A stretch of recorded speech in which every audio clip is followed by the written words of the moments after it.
Ya estamos grabando un nuevo capítulo de La Olla. Mi nombre es Ariel Flores y como siempre me acompaña a la distancia Bárbara Pérez. ¿Cómo estás? Hola, bien, estoy muy contenta porque está lloviendo ¿Estás y viendo? mi humor está derechamente relacionado con que caiga agua del cielo. Me hace muy feliz. Abrí la cortina en la mañana y vi lluvia, fue como que mis plegarias hayan sido contestadas. ¿Tú cómo estás? Todo bien, todo bien. Acá estamos con ya climas primaverales. Con comienza un poco el calor, con de repente tardes medias heladas, pero seguimos con el clima primaveral acá en Santiago de Chile. Con un contexto, con un país que estamos con el aniversario del 18 de octubre. Estamos con este recuerdo que lo he conversado con gente y tener esta sensación constante de verlo con lejanía, pero no fue hace nada, fue aquí, a la vuelta. Sí, no, a mí igual me pasa. Yo lo veo súper lejos y no sé, eh, esta soy yo estando crónicamente online de nuevo, pero no sé si te acordáis que cuando salió Moon Knight, la serie de ¿Ya? Disney, De Disney, de Marvel. sí, con Oscar Isaac, como que la forma en la que este personaje cambiaba de personalidades era como con una música que era como tss, tss, tss, y como que hacía cortes. Me salió un TikTok hace poco que era como una persona diciendo, una persona en el 2019, diciendo como qué terrible sería que las cosas no cambien después del 18 de octubre. Y después ponen como este mismo audio y como blogs de imágenes y 2025 y esta misma persona, así como, wow. Y me pasa eso un poco. Que es como, ahora yo tampoco voy a decir como de que absolutamente nada cambió, pero siento que, no sé, pero, ay, no, se siente como igual muy un fever dream, como toda la situación. Como, yo me acuerdo de toda esa semana, como llegando al viernes 18, y veo para atrás y es como, wow. Sí, es extraña esta sensación de verlo con la distancia y con esta sensación de cómo se maneja y se manejó la situación en un año electoral, que sería Ujú. es el siguiente proceso después del estallido, porque técnicamente, si es que nos ponemos quisquillosos, Boric fue durante un poco estos resabios inmediatos del Totalmente, estallido. ¿Mm? totalmente. Todas esas elecciones que hubieron inmediatamente después, dígase, las elecciones del 2020 y después 2021, todas todavía tienen esa misma carga que venía desde el estallido. O sea, también era el mundo de los retiros. El mundo de No los olvides, el retiros. mundo de los retiros. Entonces, era una cosa muy que venía de la mano, o sea, es cosa de ver las franjas de esa elección presidencial. No necesariamente la franja de Gabriel Boric, que todos nos acordábamos del árbol, toda la shaya, pero por ejemplo las franjas de Jadwe, de la primaria. Esas franjas están como muy... Se nota mucho en qué momento estaban pasando. Y al mismo tiempo los propios contextos, como la aparición de la lista, el auge y caída de la lista del pueblo, y también un poco el tema de los mismos resultados de la derecha. Cómo estaban en ese momento la derecha, cómo estaba el mismo presidente Piñera, que con su fallecimiento la conversación cambia. Pero en ese sentido, ver hoy, a 6 años del estallido social, cómo se ve ahora como con lejanía, con dos procesos constitucionales fallidos, con un crecimiento de los populismos, en este caso en América, con presidentes antidemocráticos de derecha, cast un poco en las encuestas, etcétera, etcétera, etcétera, no hace ver que yo soy más pesimista en el sentido de que sí creo que nada cambió. Creo que está la gente un poco que defiende que sí, que hubo cosas por aquí y por allá, pero resultados tangibles respecto a lo que se esperaba, yo creo que no, no, bien poco, si es que no prácticamente nada. Y al mismo tiempo con esta conversación de que salió Fabiola Campillay, es decir, un poco que no hay reparación, que se olvida el tema de los derechos, de las violaciones de los derechos humanos, el rol de carabinero, cómo funciona Carabinero en ese momento, con este discurso de la seguridad, que es que hay que cuidar a Carabinero, hay que protegerlo, hay que respaldarlo, hay que entregarle más presupuesto, etcétera, etcétera, etcétera. Sí, no sé, a mí me pasa igual que, es que sí, efectivamente todo es tan pesimista. Es terrible porque además ya ni siquiera, como que ni siquiera hay una forma de hablar las cosas sin caer en absolutos. Y como que, no sé, a mí todo el aniversario del estallido es como tan amargo en ese sentido. ¿Y cómo crees que nosotros deberíamos, o cómo nosotros, el Chile, la clase política, debería hablar del estallido? Porque está un poco esta sensación que tenemos estos 3 días que son de recuerdos de memoria, donde la gente se manifiesta más que otros días, que son el 28 de marzo, que es el Día del Joven Combatiente, el 11 de septiembre, y ahora se agrega el 18 de octubre. Hubieron manifestaciones ahí en la ex Plaza Italia Dignidad, que ahora ya no va a existir, va a pasar solo como se va a eliminar esa rotonda. Entonces, ¿cómo crees que deberíamos recordar este periodo con lo bueno y lo malo que tiene? Mm. Si es que no sé, es que siento que en sí es complejo y siento que ese es como el problema también, que como que se busca hablar de algo que no es tan simple como si lo fuera, ¿cachai? Entonces, como si fuera una protesta cualquiera. O, por otro lado, como si fuera casi que la peor protesta que le ha pasado como al mundo. Y no es ninguna de las dos. Como también hay que ver un poco como... Hay que tener un poco de perspectiva. Y siento que cuando se habla del estallido no se tiene perspectiva. No, y de ningún lado. O sea, desde una izquierda que se lamenta de que no pasó nada, hasta una derecha que demoniza completamente los procesos. Porque al final también las razones por las que no pasó nada, o sea, también hay un poco de responsabilidad. Como, no nos hagamos los hueones tampoco. Como la oportunidad estuvo. Como también dejemos de engañarnos con esta idea, que esto yo es algo que he leído y lo encuentro irresponsable, que es como esta idea de que en verdad nunca se iba a permitir un cambio. Es como, no, no, no, no, no. La puerta se abrió. Se convocó un proceso, que fue un proceso convocante, valga la redundancia, que fue la convención, la primera, todavía te lloramos, y, y ahí las cosas se empezaron a ir a la mierda. Entre eso, entre cuando ya empiezan con el show de los retiros y como toda la... Porque igual estuvo la pandemia, como al final también tenemos que entender que el estallido no ocurrió en un contexto normal, o sea, fue el estallido y como que lo que vino después, o sea, ni siquiera es como, porque yo me acuerdo que terminamos el año, el 2019, y como que se dijo que en marzo probablemente iban a haber manifestaciones de nuevo y no se alcanzó porque hay una pandemia. Entonces como que también habían otras cosas y eso también es algo que no podemos ignorar. ¿Sí? ¿Qué me pasa con todo el tema? Y yo con el tiempo igual he aprendido, me he empezado a enojar con todo lo que tiene que ver con la convención. Porque efectivamente siento que hubo una oportunidad muy farreada y no le podemos echar la culpa solo a que las derechas no estaban contribuyendo, que es verdad. Es verdad. Cualquiera que haya seguido la convención sabe que no están ahí.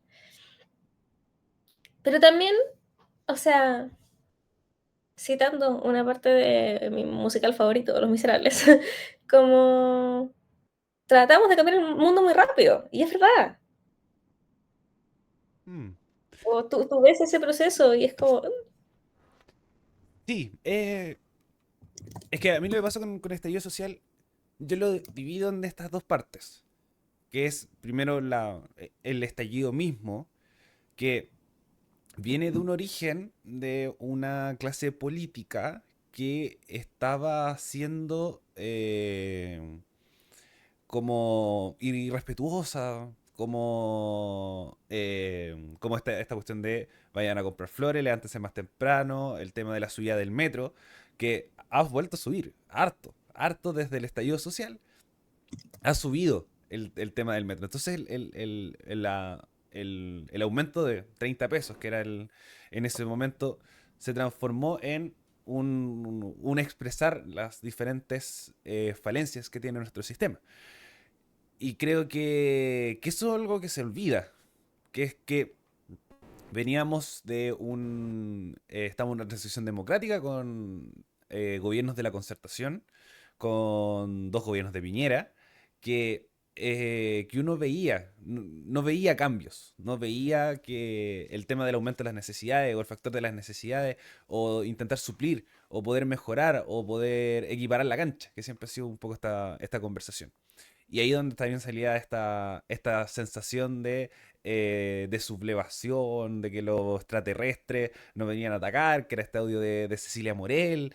Entonces salía como esta contra y al mismo tiempo es algo que se reflejó en la convención, que era que los independientes, no ser parte de la clase política, incluyendo al Frente Amplio, al Partido Comunista, pero sobre todo los bloques de la Concertación y la Alianza, fueron los más mermados respecto a esto. Y después la trayectoria y la experiencia política los terminó reafirmando en el poder y como están hoy. Con Carolina Toá, que fue un personaje del PPD, de la vieja guardia de la concertación, y así con otros nombres, más que estos cabros chicos que terminaron un poco pelando.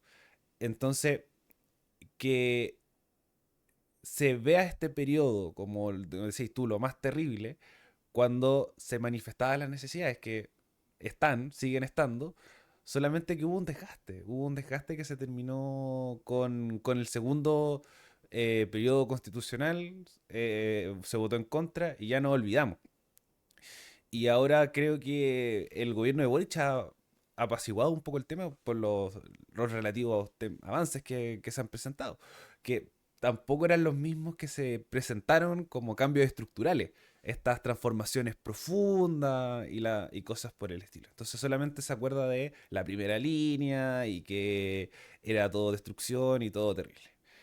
Entonces, eso me hace ver el estallido como que era mostrar que este sistema necesita cambiar, no ha cambiado, queremos que cambie, pero que los discursos se fueron concentrando en economía y en seguridad, que son un poco lo que conversamos el capítulo pasado, que era que son discursos impregnados que no nos llevan a los temas sociales que sí se conversaban en su momento. Y por supuesto un gobierno de derecha facilita que se conviertan en esos temas porque ser oposición es más fácil.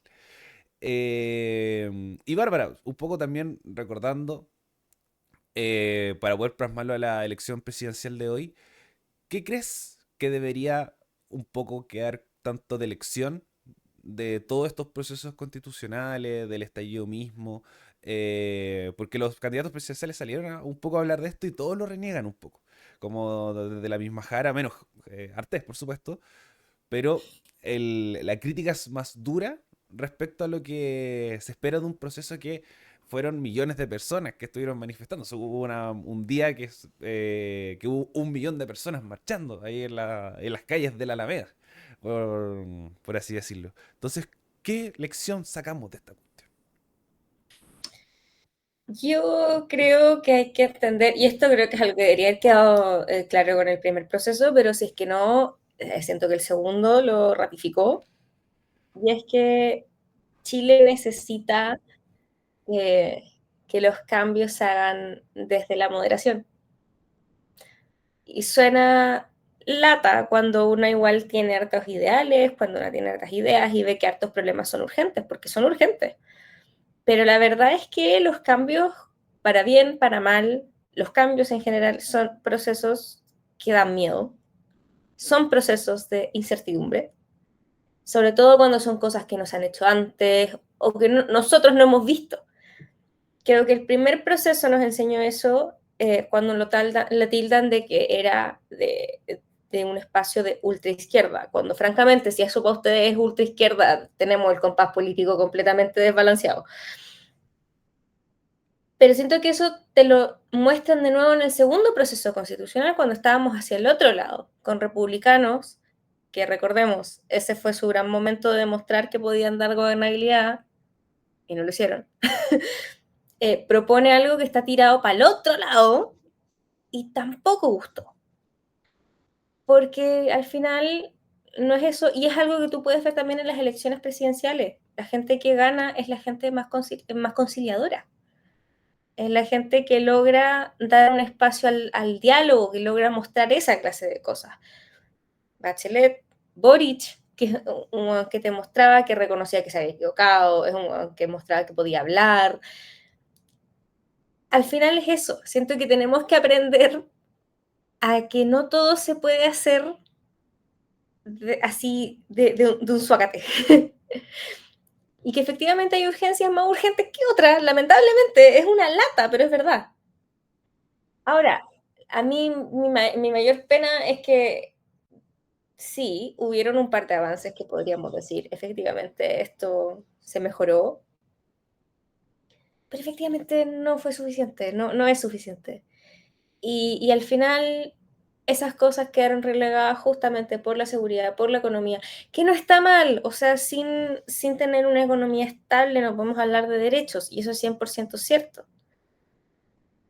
Pero la verdad es que la economía chilena sí es estable, no lo digo yo, lo dicen los expertos.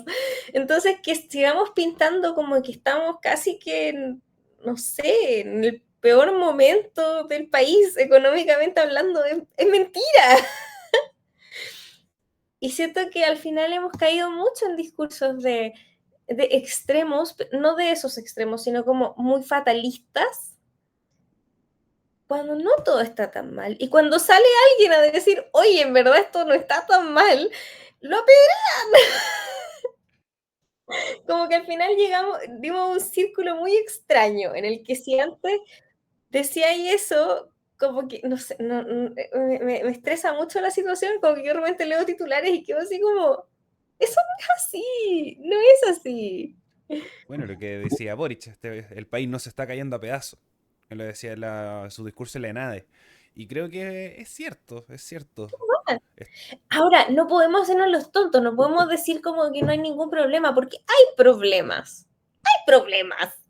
Y tampoco podemos decir como que el gobierno efectivamente cumplió todas sus promesas de cambios estructurales, porque también sería una mentira. Como podemos llegar a muchas razones de por qué. De entre que el Congreso es de oposición, que no estaban los votos, que en verdad la propuesta no se podía hacer, que sí, sigue siendo mentira si decimos que se cambiaron todas las cosas. Ahora también, no reconocer los cambios que sí se hicieron es deshonesto también. O sea, no reconocer el copago cero es deshonesto. No reconocer que la reforma de pensiones era una reforma que no es la reforma que se quiere desde el progresismo, por supuesto, es verdad, no es la reforma ideal, no es lo que no hubiera gustado, era por mí, no es lo que a mí me hubiera gustado, pero es lo que se podía hacer y a veces hay que transar. Como, y creo que de nuevo estamos volviendo a un punto en el que ya nos hemos encontrado en otras situaciones, de que nadie quiere transar ni una wea. Y así no se hacen las cosas, como así no se llega a ningún lado. Entonces, qué lata, y qué lata ver a candidatos presidenciales diciendo con orgullo que no transan. Porque no, sí, para ser político hay que transar.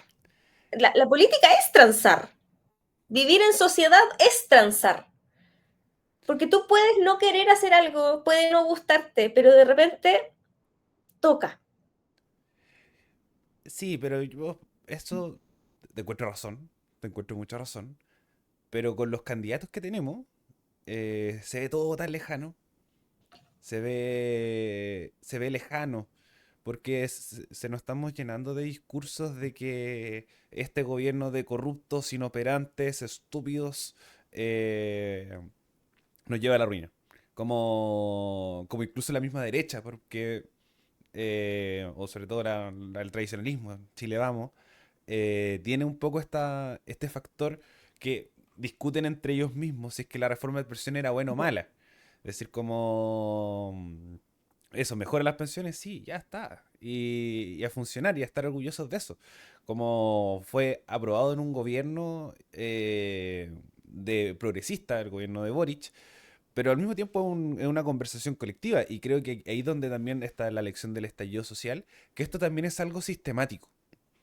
Como hoy día, o esta semana lo pensaba, el día martes, creo que fue, día miércoles, que fue un día terrible para mí, como lo leía, que era que pasó lo de la luz, que nos estaban cobrando dos veces el IPC por de nuevo, una falla de cálculo.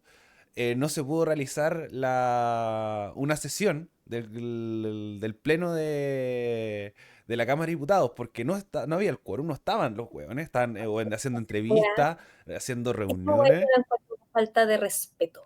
O sea, una falta de respeto. Y a mí me carga el discursito de como yo les pago. Pero es verdad, Chile les paga su sueldo, ¿cachai? Y no están, y gran parte no están por andar haciendo campaña. Como no me vengan con mentiras. No están porque están haciendo campaña. Están en la calle pidiéndole el voto a la gente. O en el peor de los casos, ni siquiera están en la calle, están en alguna oficina mientras le pagan a gente. O los tienen de voluntario para que le pidan el voto a la gente. ¿Con qué cara? ¿Con qué cara si no vayas a sesionar? Como estáis trabajando, es tu trabajo. Como, literalmente es tu trabajo. De hecho, tienes inhabilidad para trabajar en otras cosas porque tienes que estar trabajando ahí. Me dio una rabia, yo vi ese titular y fue como, ojalá todos esos weones que vayan a la reelección entre los que faltaron, pierdan. No me importa si son de mi mismo espectro político. Ojalá pierdan. Como una falta de respeto, loco. Como, anda a trabajar. Entonces uno ve estas cosas, que de nuevo es algo sistemático. La falla fue del CEN, en las cámaras de diputados, era de todos los sectores políticos. Hermosilla estaba con un arresto domiciliario, también le habían respaldado el arresto domiciliario con la revisión de cautelares. Entonces uno ve estas cosas como que son de sistema, de funcionamiento, de cómo es Chile, cómo funciona estructuralmente Chile. Y, y da para indignarse, da para molestarse. Coincidentemente era la semana del estallido social que uno veía todas estas negligencias, toda esta injusticia, por así decirlo. No sé si es injusto, pero sí molesta, sí de rabia, como decir, todo una falta de respeto respecto a la honorabilidad que a ellos les corresponde, porque es la honorable Cámara de Diputados, cómo se agregan esos títulos. Entonces, para que veamos que, de nuevo, no trabajan, no hacen bien su trabajo, se habla de la... Y hace que crezcan estos discursos, de decir como no hay que echarlo a todos porque ustedes cabros chicos que son corruptos y que son mentirosos y que son flojos y hediondos. Y todas estas cosas estos discursos que se terminan formando, que son discursos de odio que terminan ganando porque la ciudadanía se ve alejada, se ve que lo están estafando con cosas tan básicas como la luz. Un porcentaje de tu sueldo bien alto se va a la luz. Y además dicen que hablan de la compensación y de la compensación, pero el tema ya está hecho.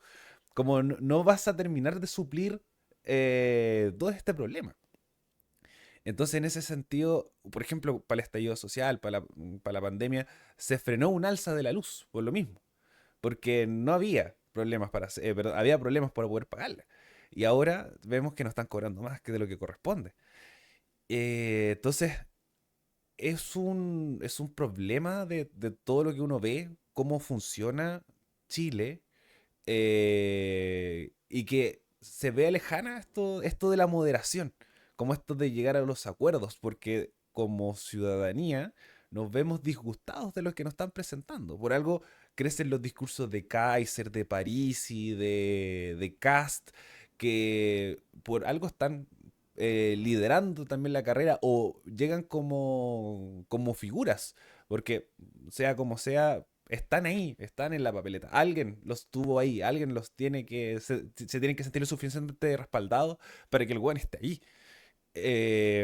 Entonces, que esos discursos sean los que están ganando es porque tenemos una ciudadanía desconfiada, una ciudadanía molesta de ver que ni la Concertación, ni Chile Vamos, y ahora el Frente Amplio, no ve esos cambios, porque nosotros confiamos en el presidente, que es que el merluzo tiene la culpa, Soa Bachelet haga algo, etcétera, etcétera. Confiamos en el presidente. Eh, pero es algo mucho más estructural, es algo mucho más de escoger a las personas idóneas, que, por ejemplo, también, este es el Congreso con más gente desaforada, y esto se sigue sumando. Ahora Joaquín Lavín Jr. quedó fuera esta semana.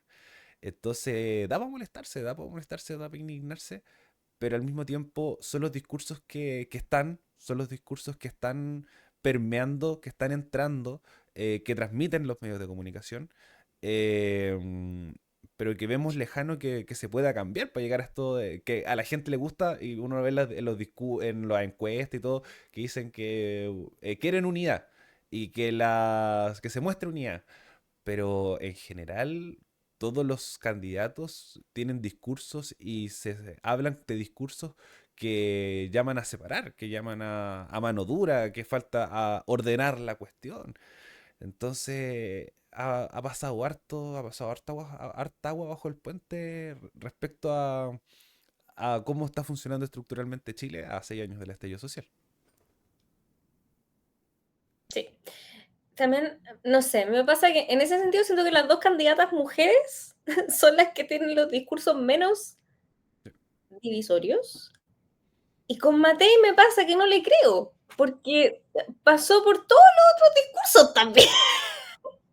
Como ya pasó por su momento divisorio incendiario, no le resultó, y además ya cachó que ese voto igual tampoco va a votar por ella porque ahora tiene dos opciones más, y como que volvió a intentar ser esta derecha conciliadora que no le está resultando, o no sé, quizás tú piensas que sí le está resultando, yo creo que no le está resultando ni un poquito, como yo la escucho hablar y no le compro, pero es heavy porque es verdad, como ves encuestas, ves como qué es lo que supuestamente se está buscando, y después prendís la tele y veis la franja, por ejemplo, y escucháis los discursos de los candidatos, y es como, ¿quién está leyendo mal el escenario político? Ellos, yo, las encuestas, porque estamos viendo cosas distintas. Eso me pasa, como que siento que estamos todos viendo una cosa distinta, porque yo igual, como que mi diagnóstico es justamente que efectivamente no queremos como más división, que se busca una especie de persona más conciliadora, comillas, como se buscan los grandes acuerdos, etcétera, etcétera. Y después prendí la tele y tenéis que gente que marca no poco en las encuestas, está así como, no, mano dura y aquí y allá, o sea, de nuevo, Kaiser, por ejemplo, en su franja, pésima, cabe agregar, como visualmente hablando, pésima, se jacta de que él no tranza. Y yo creo que un presidente o un candidato a presidente no puede jactarse de que no tranza, ¿cachai? Como, no, po. Tu rollo igual tiene que ser como saber, podemos hablar de que quizás no transas en ciertos aspectos, pero no puede ser que tu selling point sea que no transas. Y además con el rol del presidente mismo, que el rol del presidente, si bien lo que conversamos como cuando sale el tema del escenario presidencial, que es que tiene factor político, es una persona que piensa, que tiene sus convicciones, pero al mismo tiempo, por ejemplo, el Boric presidente ha tenido que transar muchas cosas de lo que piensa él, por supuesto, para poder llegar a un factor. Porque esa es la base de la democracia. No hay nada de malo que tú pienses distinto a mí. que el privado tenga más fortalecimiento, que las oportunidades se tienen que entregar por mérito, que el Estado debe ser más chico, que el sistema de FP es un buen sistema económico, cosas por el estilo. Entonces, como uno puede discrepar con ciertas cosas. El tema del uso de la fuerza, por ejemplo, también es algo, una discusión ideológica. Pero es que tú y yo conversemos para que los dos quedemos contentos. Porque si bien está el factor del voto de la mayoría, también uno tiene que pensar en la minoría porque uno tiene que también gobernar para todos. Entonces, que Kaiser, que Kast, incluso en el mundo, así como que Milei sea presidente, que Trump sea presidente, te muestra que se está llevando estos discursos separatistas y como, también cómo se van tratando. Por ejemplo, también tema de la semana, que es que perdón, Kaiser demandó a Parisi porque él dijo que era inútil y corrupto. Entonces, como incluso entre ellos mismos están discutiendo el mismo París y que es con un discurso siempre como que, de nuevo, y que la casta política y que la casta política. Y ahí un poco ya pasemos a las franjas, que era el otro tema del día de hoy, que es, por ejemplo, lo que también estaba haciendo Meo. Que es un poco este discurso de que los mismos de siempre, que los mismos de siempre, y que es mejor votar por gente independiente, los outsiders que pueden llegar a cambiar este sistema que por 30 años, ya casi 40 años, eh, se ha mantenido tal cual como está. Entonces, Bárbara, ¿cómo has visto el tema de las franjas presidenciales, con estos discursos impregnados de división, cuando veníamos de un estallido que, de nuevo, está el derecho a vivir en paz, y que cantan todos juntos, tomados de las manitos ahí en Plaza Dignidad, pero también se muestra esta misma imagen de la destrucción y fuego y que ellos querían destruir Chile y cosas por el estilo. Entonces creo que de ahí viene arrastrándose ese discurso hasta que terminan en estas franjas que están, a diferencia quizás de las primarias o de la elección anterior, hay un poco más de sustancia, en el sentido que buscan transmitir un mensaje, pero que siento que no logran impregnar en el discurso político y en la ciudadanía, que tiene que entregarles como este respaldo o confiar en ese discurso. ¿Cómo viste la franja? Yo soy fan de las franjas, me encanta ver las franjas, me encanta, lo paso excelente. Eh, pero me pasa que siento que no sé qué chucha están transmitiendo. Como, no sé qué es lo que me quieren decir. Algunas sí, lo entiendo. Por ejemplo, la franja de Janet Jara. La primera parte, at least. La segunda, estoy hablando del primer día, porque la segunda no la pude ver todavía, porque como invierten, el primer día presidencial fue a mediodía y parlamentarias en la noche. Segundo día, que fue ayer sábado, parlamentarias a mediodía y presidencial en la noche. Y a la hora de la presidencial, acá donde yo estaba en mi quinto sueño, así que no la he visto todavía. Pero la del primer día, claro, muy Bachelet, muy Bachelet. O sea, cualquiera que la haya visto sabe a lo que me refiero. Yo me acordé al tiro de esta franja de Bachelet donde gente común usa la banda presidencial. Gran franja, además. Porque era eso mismo, como la gente hablando, o sea, era Janet Jara, pero en la voz de personas como hermoso. Pero después se va como a la seguridad y como que el mensaje de seguridad no lo entendí. Fue como, ¿qué propuesta es esta? No estoy captando. Segundo, prohíban la inteligencia artificial. Prohíbanla. Me tienen chata. Y no estoy hablando solo de Meo, que es el que la usó de forma más descarada. Que esa sí que es una pésima franja. Yo creo que Meo es ese personaje que vivió lo suficiente para convertirse en villano. Si Meo hubiera dejado de competir en las presidenciales 2 elecciones atrás, el loco quizás podría ser una persona más respetable, por así decirlo. Podría ser una persona quizás que opina de las campañas presidenciales. Podría ser un liderazgo político quizás mucho más sano, un opinólogo mucho más sano. ¿Y qué hace ahora? Se tira franjas incendiarias que no dicen nada, nada. Porque si lo que tú estás intentando hacer, porque al final el voto al que Meo tiene que apuntar es un voto de Janet Jara. No es un voto de la derecha. Y la forma en que estás retratando el sector es tan nociva que es como, ¿cómo vaya a convencer a esa gente que vote por ti? ¿Cachai? Y aparte es demasiado descarado, loco, páguenle a alguien para que haga las cuestiones, no puede ser que le anden pidiendo, porque esa cuestión se la pidió a Gemini o a ChatGPT, como que esa weá no la hizo una persona. Pero él no fue el único que usó IA, porque la franja de Evelyn Matei también está llena de IA, llena. Y es absurdo, después en la parlamentaria, creo que era de amarillo, demócrata, una de las dos, que son lo mismo, que tenían como agente común y eran personas hechas con IA. Entonces es como, loco, ¿no le pudiste pedir a alguien para grabarlo? ¿Qué onda el nivel de decadencia? En mensaje, la franja de Meo, violentísima, ¿cachai? Tratando a todos de... me hizo pensar como en todos son tontos menos yo, ¿cachai? O sea, como al final no rescatáis a nadie, no rescatáis nada, no estáis hablando de ti, estáis hablando del resto. Yo creo que una pésima forma de hacer campaña siempre va a ser una campaña en la que hables más del resto que de ti. Si no eres capaz de hablar de ti, es porque tus propuestas valen corneta. Sorry. La franja de Kaiser, de nuevo, como quizás la mejor lograda dentro de la derecha, si te soy 100% honesta, porque es él con su discurso, es él con sus ideas. Ideas nefastas, pero es él con sus ideas, como que por último algo que está diciendo. Harold May Nichols, la franja más larga que he visto en mi vida. Duró lo mismo que todas las demás, pero se me hizo eterna. Arturo, misma wea.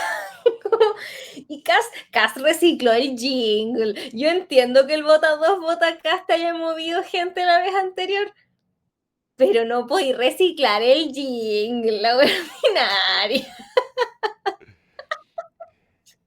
Esa es como mi opinión más express. Buen repaso en general. Sí, coincido contigo. Bueno, el tema de la IA, creo que algo que se tiene que conversar en general. Sí, porque no puede ser. Para más encima, lo que hizo Meo es una cuestión súper peligrosa, que es esa de hacer imágenes a partir de personas reales, como y ponerlos en situaciones en las que ellos no están. Tú puedes pensar todo lo que quieras, que Cast, Kaiser y Matei son pinochetistas, porque lo son.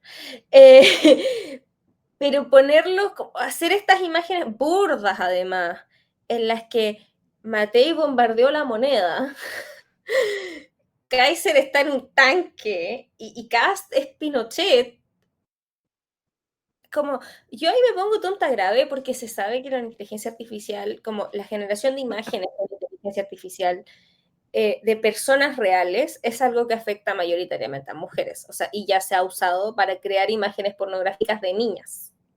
Hubo un caso no hace tanto tiempo atrás en un colegio en Chile. Esto no es lo mismo, claramente. Podría decir que estas son personas públicas, lo que no importa. Como tú no puedes hacer eso con su imagen, sobre todo porque supuestamente si tienes estas quejas, si tienes esta evidencia, o sea, y la evidencia de que son pinochetistas está, tú puedes buscar el material de archivo, pon eso en tu franja, pon eso en tu franja, pon los titulares de cuando Kass defendió a Krasnov en tu franja, pon a Matei diciendo que no violación a los derechos humanos, porque lo dijo. Después se dio vuelta la chaqueta y dijo que hubo, pero era inevitable. Tenéis todo ese material, existe. ¿Cuál era la necesidad de hacer esta weá? Y después, para más encima, así es lo mismo, que mala optimización del tiempo, loco. Pusiste las dos piezas con IA en la misma franja, que después hace algo parecido con el gobierno, también tratándolos de corruptos, toda la shaya, que te pone ahí a Bea Sánchez, a Boric, a Janet Jara, a Giorgio Jackson. Bueno, dejen a Jackson tranquilo. Y esto te lo dice alguien que fan de Giorgio Jackson no es. O sea, a mí Giorgio no me va ni me viene. Pero dejen al loco en paz, Juan. Juan ya no está en Chile, ya, suéltenlo. Entonces, es tan innecesario. Es tan como ¿En verdad tus ideas son tan frágiles que tenéis que recurrir a esto? Porque yo no sé qué está proponiendo Meo. Yo te puedo decir propuestas de los otros candidatos. No sé si te puedo decir una propuesta de Meo.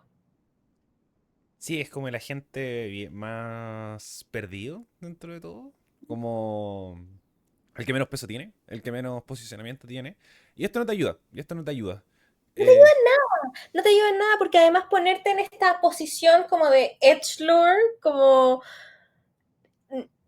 ese voto no lo vas a ganar. Ese voto lo tiene el PDG y no se lo vas a quitar. ¿Cachai? es que bueno, además para mí, partiendo, y lo voy a seguir reiterando, algo que he dicho desde el principio, 30.000 firmas es muy poco. 30.000 firmas es muy poco para que tengamos un candidato presidencial ahí, porque de nuevo son 30.000 personas que respaldaron a Meo. Respaldaron a Meo y llegaron a pena, rascando, así como... Terrible, es terrible y no aporta en nada. O sea, tú ves los debates, no aporta en nada. Tú ves la franja, no aporta en nada. Como, ¿cuál es tu...? Porque, a ver, Mike Nichols, yo encuentro que es una pésima candidatura. Esa es mi opinión más impopular, porque yo sé que a la gente lo encuentra tierno. Yo lo encuentro cero a la izquierda. Cero a la izquierda. No suma. No suma. No, y a mí el discursito, insisto, como estos discursos como de yo pensaba que todos nos íbamos a llevar bien y a querer. No, señor, es un señor. Como usted no cree eso realmente. Usted sabe. No, sea, no insulte la inteligencia tampoco. ¿Cachai? Pero por último, tú sabéis que está ahí porque es este voto más despolitizado, pero no despolitizado a nivel París, sino despolitizado como más desde un aspecto más sano, por así decirlo. Algo te aporta. París, podemos tener muchas opiniones de París. Yo tengo muchas opiniones sobre París. Pero el loco igual tiene un voto que tú sabes por qué votan por él. ¿Quién vota por Meo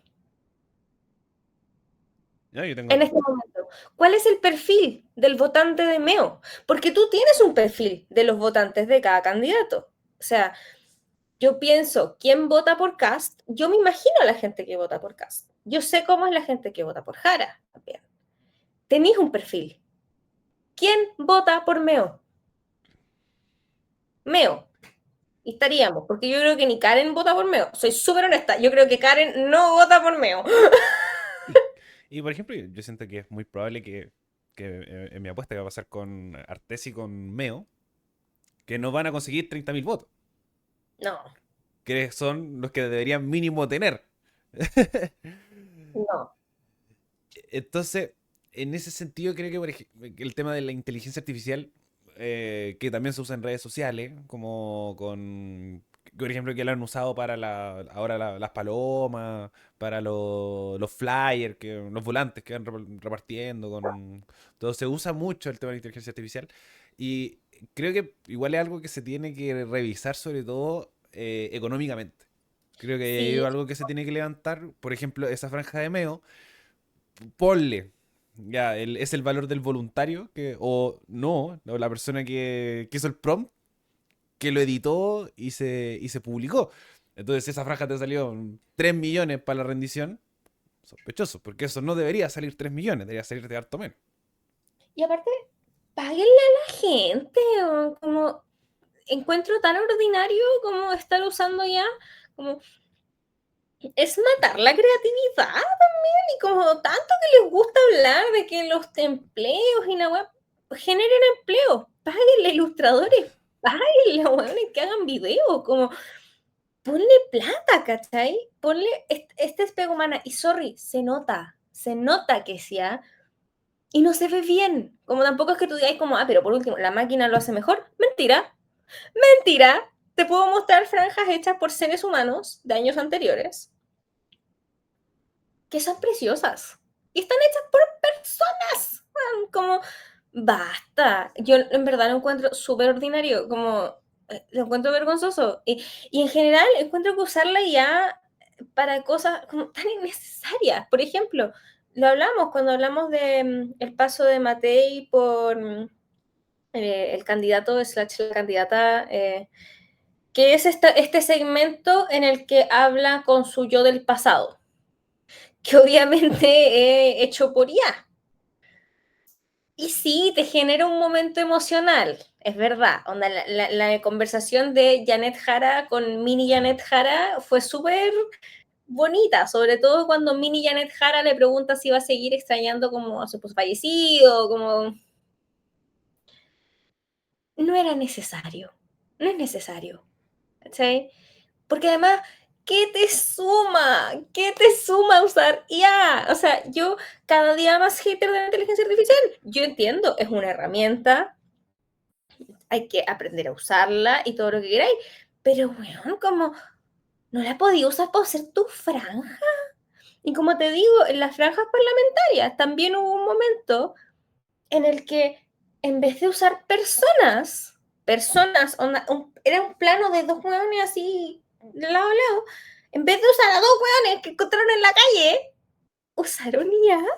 Y como, loco, ponle un poco de voluntad también, como, ¿dónde quedó el cariño? Como por hacer las cosas bien.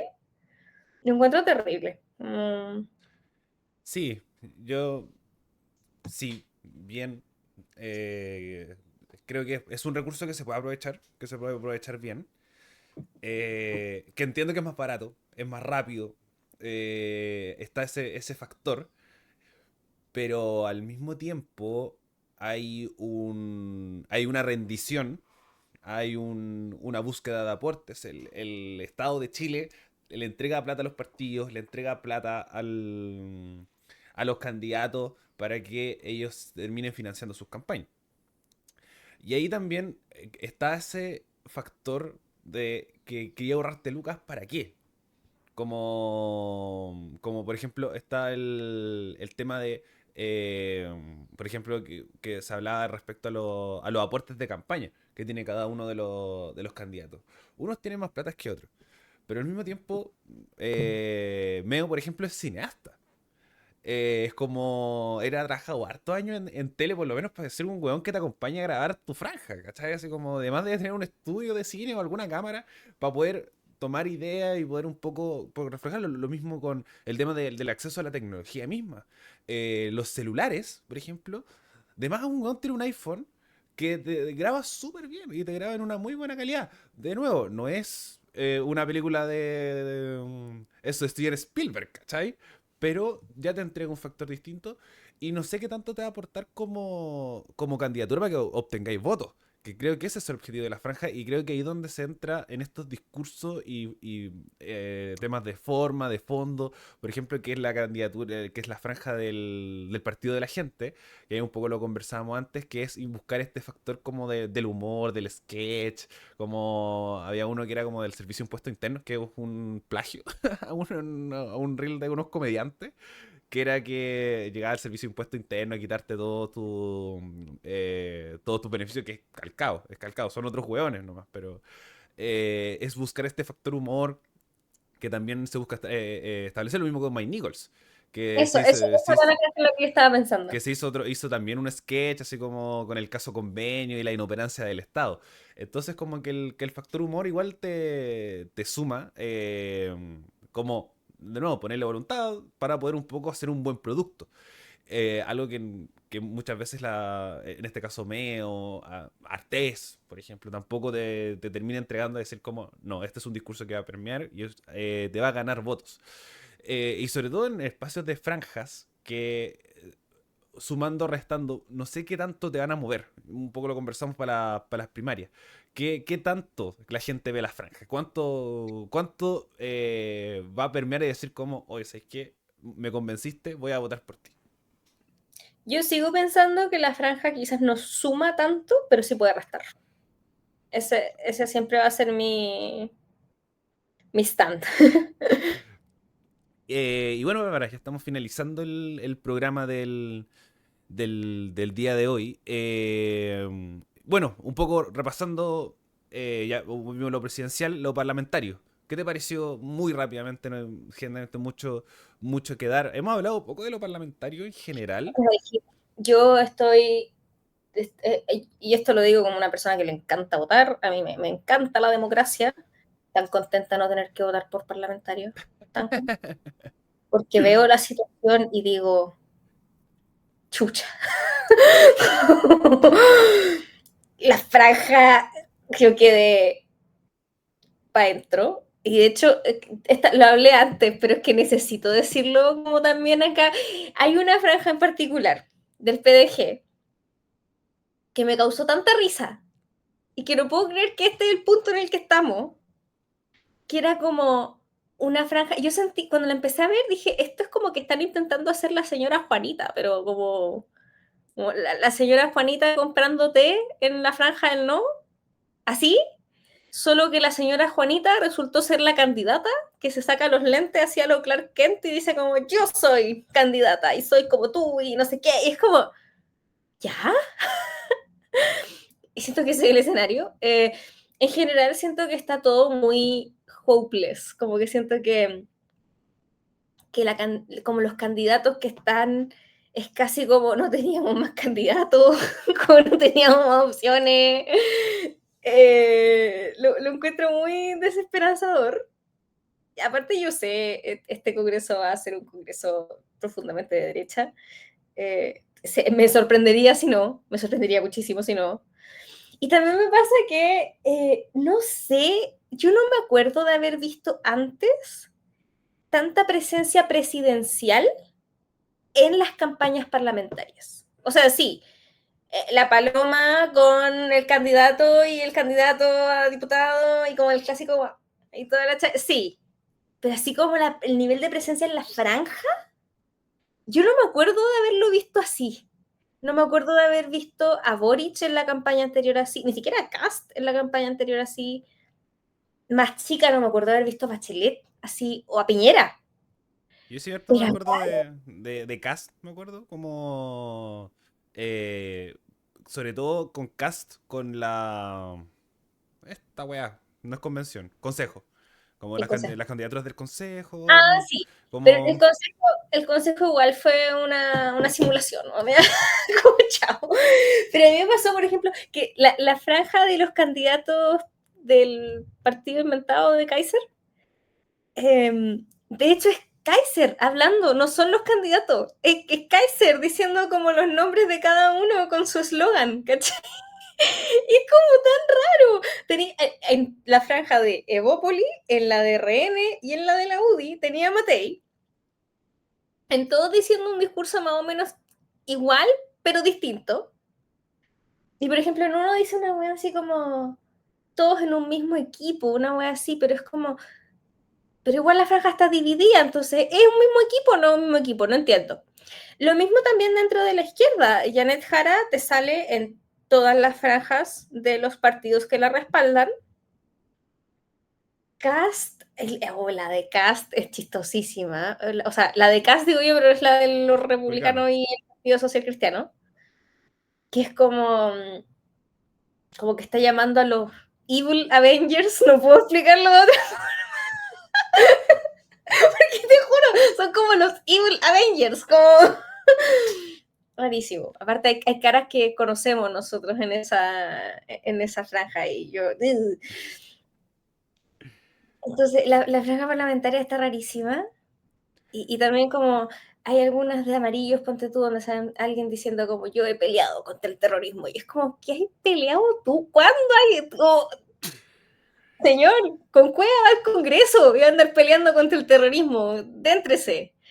Entonces, no sé, siento que a nivel parlamentario como que no hay esperanza, there's no hope. Como que estoy así ya, estoy entregadísima a lo que salga.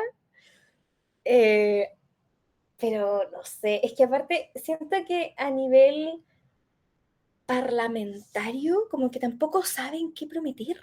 Como... Yo siento que hay muchos que no saben lo que hace un diputado. Te voy a ser súper honesta. Yo de repente leo ciertas cosas y ya entiendo que alguien de a pie no interesado en política no esté tan al corriente de qué es lo que hace un diputado, a pesar de que es algo que se ve en el colegio, se debería ver con mayor intensidad.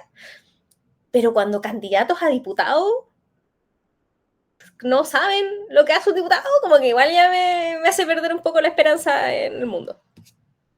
Sí, bueno, primero el tema de las apariciones de los presidenciales a las franjas parlamentarias, igual no da señal un poco de, sobre todo en el caso de Kast, en el caso de Kaiser, el tema de los instrumentalistas, un poco de los partidos o el PDG, que son partidos para levantar candidaturas presidenciales. Ujú. En el caso de los otros dos, como tú creo que a diferencia de los años anteriores, siento que hay figuras más fuertes en tema de liderazgo dentro del sector o que se busca un poco permear. Por ejemplo, Boric no tenía esta sensación un poco de unión con el resto, porque como con el Partido Comunista no estaban tan plegados. El caso de. Ya había otro candidato por el tema de la concertación, que era Yasna Proboste, que también estaban enojados con los socialistas. Entonces, no llevaba mucho a poder levantar esta figura única. A Sichel tampoco le gusta. Chile Vamos tampoco le bancaba a Sichel. Entonces, como ahora vemos que son los candidatos que técnicamente querían. No sumando, restando, y de ahí venía el candidato un poco que querían. Entonces, y lo que conversamos también antes, la figura presidencial, la figura del presidente, es mucho más fuerte que la del parlamentario, porque si bien los candidatos pueden no saberlo, la ciudadanía también es re mala para entender qué es la labor de un diputado, qué es la labor de un senador, qué le podemos exigir al presidente, qué le podemos exigir a un municipio, como el tema de educación cívica. Así como, ¿por qué votamos por un diputado? ¿Por qué votamos por un senador? ¿Qué nos tiene que llevar a votar por una persona u otra? Más que, de nuevo, además son elecciones con mucho nulo, con mucho voto blanco, porque es el primero que sale en la lista, por ejemplo. Es decir, como, mira, republicano, y marca ya el primero que te sale. No votas por un nombre, es decir, no, voy a votar por tal persona, que es el número 5 en su lista. Y votar por el concepto de lista, ¿cachai? Como no es lo mismo, como es como competencia entre ellos, pero también con el resto. Entonces, es bien específico todo. Y, y que las franjas tampoco te digan algo, o que la campaña no te está diciendo nada, es un gran, pero gran problema.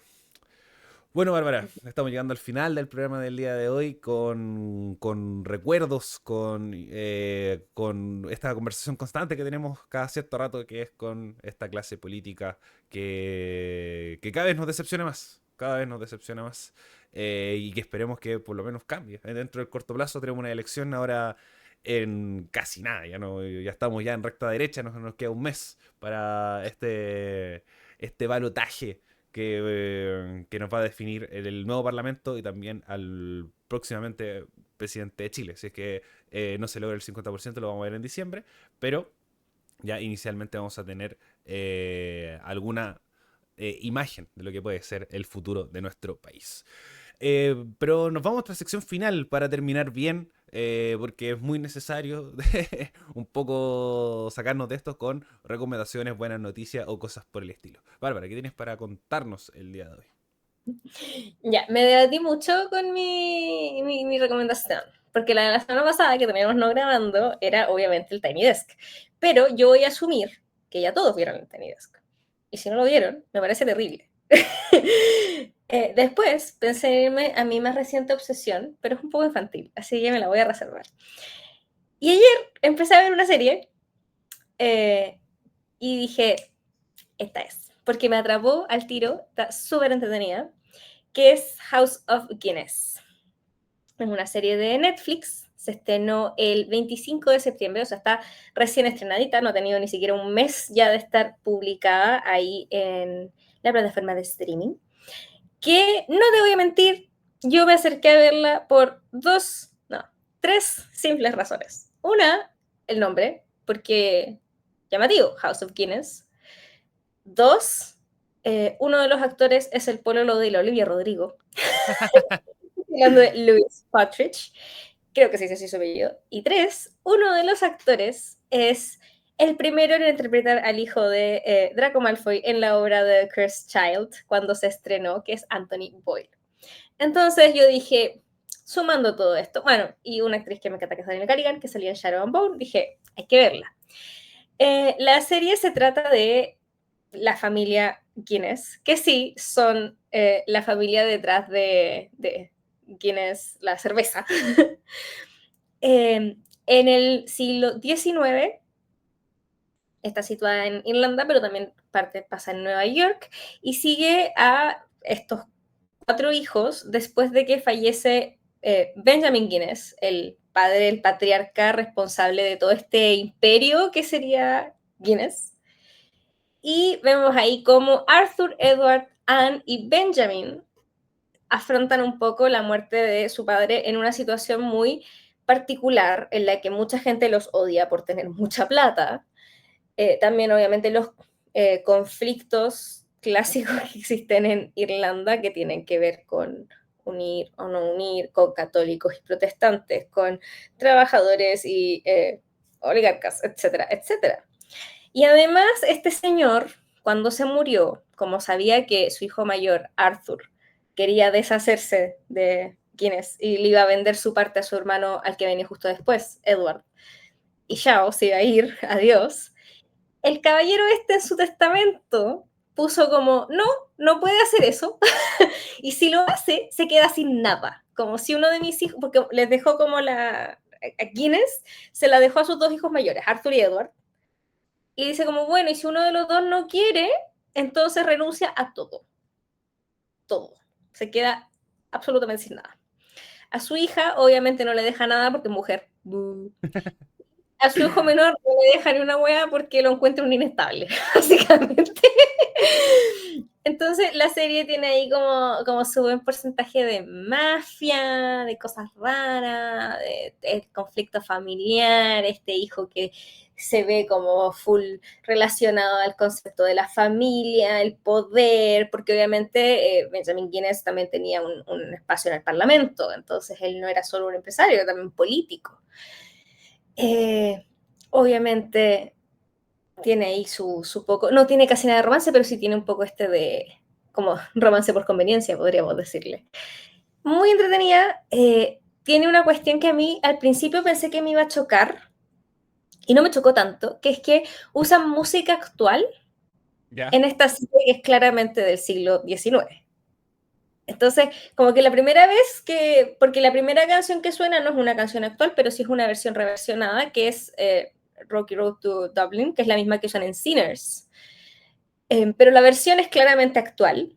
Y dije como, ok, pero ya después usaron música de DC Fountains y cosas así, y se escucha, claro, es disonante la imagen con la música, pero funciona bastante bien. Las actuaciones son muy buenas.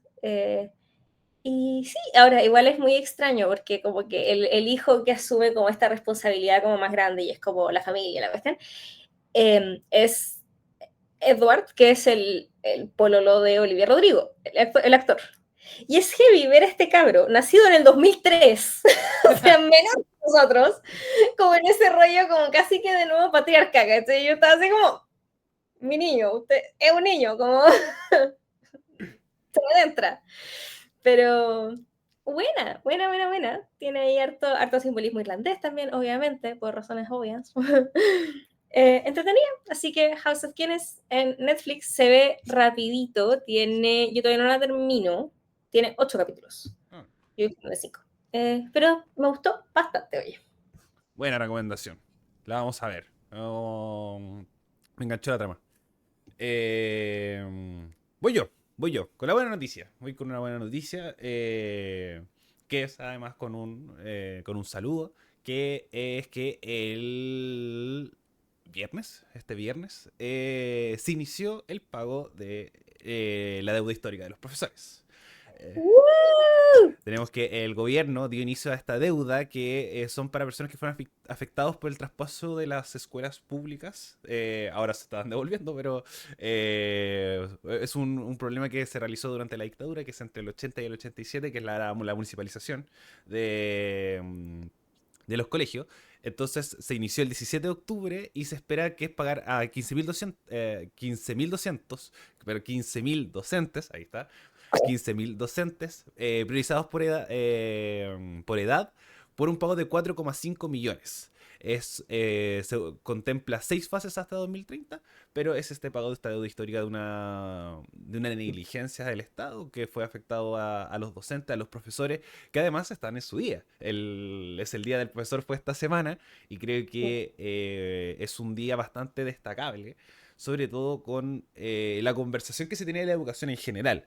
Como esto de estar constantemente hablando de la permacrisis, la vocación del docente, la vocación de los profesores, lo encuentro maravilloso, destacable, y cosas como esta, como el pago de la deuda histórica, y además el día del profesor, de la profesora, del docente, se ha destacado acá en esta parte final del programa.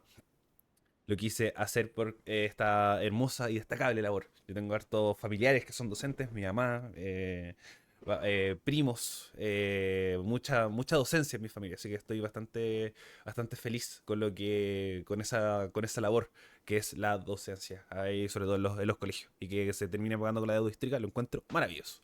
Así que grande presidente Don Boris, Don Merluz. Bueno, queridas, ya estamos llegando al final del programa del día de hoy. Palabras de cierre, algo que te gustaría agregar antes de despedirnos. Eh, Creo que no. Vean las franjas, tan entretenidas dentro de todo. Sí, son cortitas. Siempre está. Uno igual se ríe tanto para bien como lo cringe, como dicen los lolos, que uno puede llegar a ser como la franja de medio, por supuesto. Así que eso, también recuerden seguirnos en nuestras redes sociales como laoya.pd en Instagram y en TikTok, y también en todas nuestras plataformas de audio. Es importante que nos sigan en las plataformas de audio, en Spotify y en YouTube, para saber cada vez que subimos un nuevo episodio. Muchas gracias, Bárbara, por acompañarme en el capítulo del día de hoy. Nos vemos la próxima en un nuevo capítulo de La Olla. Adiós. Adiós.